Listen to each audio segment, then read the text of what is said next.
నా ప్రియమైన బిడ్డ, నా మాటలు జాగ్రత్తగా ఆలకించుము. నేను ఎన్నిసార్లు చెప్పినా నీకు అర్థము కావడం లేదు, ఎందుకని నీవు అర్థము చేసుకోవడము లేదు. ఇప్పుడు జాగ్రత్తగా విను. నీ పొరుగు వానిని దూషిస్తావు, హేళన చేస్తావు, నిందిస్తావు, తిడతావు, కొడతావు, వేలు పెట్టి అలాంటి వాళ్ళు ఇలాంటి వాళ్ళు అని ఎదుటివానికి చెబుతావు, సాడీలు చెబుతావు. ఇక్కడ మాటలు అక్కడ మాటలు ఇక్కడ చెప్పి చిచ్చులు పెడతావు. రోజూ ఇదే పని మీద ఉంటావు. నీకు మనశ్శాంతి ఉందా?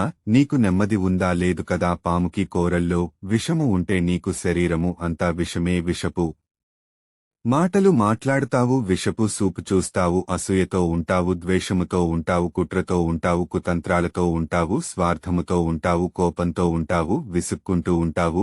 ఎప్పుడు చూసినా ఎదుటివారి గురించి చులకనగా మాట్లాడుతావు. ఇలా ఉంటే నీవు నా రాజ్యంలో ప్రవేశించవు తెలుసా? నీకు నేను చెప్పింది ఏమిటి? నీ పొరుగు వారిని ప్రేమించమని చెప్పాను కదా.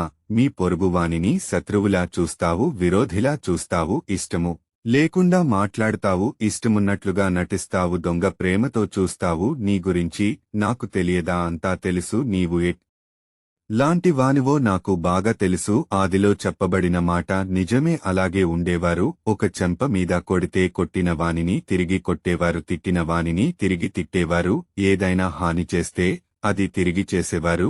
ఇప్పుడు కూడా అదే చేస్తున్నారు. అలాగ ఉంటే నా శిష్యులని ఎవరు మిమ్మల్ని పెలవరు, చులకనగా చూస్తారు, చెడుగా మాట్లాడుతారు. కాని ఇప్పుడు నేను చెప్పేది ఏమిటంటే అందరినీ ప్రేమించాలి, అందరూ బాగుండాలి, అందులో నేనుండాలి అనే భావముతో అందరూ కలిసిమెలిసి ఉంటేనే నా బిడ్డలని పిలవబడతారు.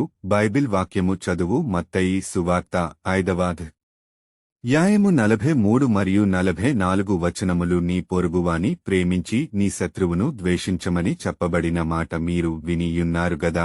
నేను మీతో చెప్పినది ఏమనగా, మీరు పరలోకమందున్న మీ తండ్రికి కుమారులే యుండునట్లు మీ శత్రువులను ప్రేమించుడి, మిమ్మల్ని హింసించువారు కొరకు ప్రార్థన చేయుడి. గమనించుము నా బిడ్డ, ఇప్పటికైనా ఈ లేఖనాలు ప్రకారముగా జీవిస్తే నేను ఈ భూలోకములో నిన్ను దీవిస్తాను, ఆశీర్వదిస్తాను. అప్పుడు నా రాజ్యములో ప్రవేశిస్తావు. ఆమెన్.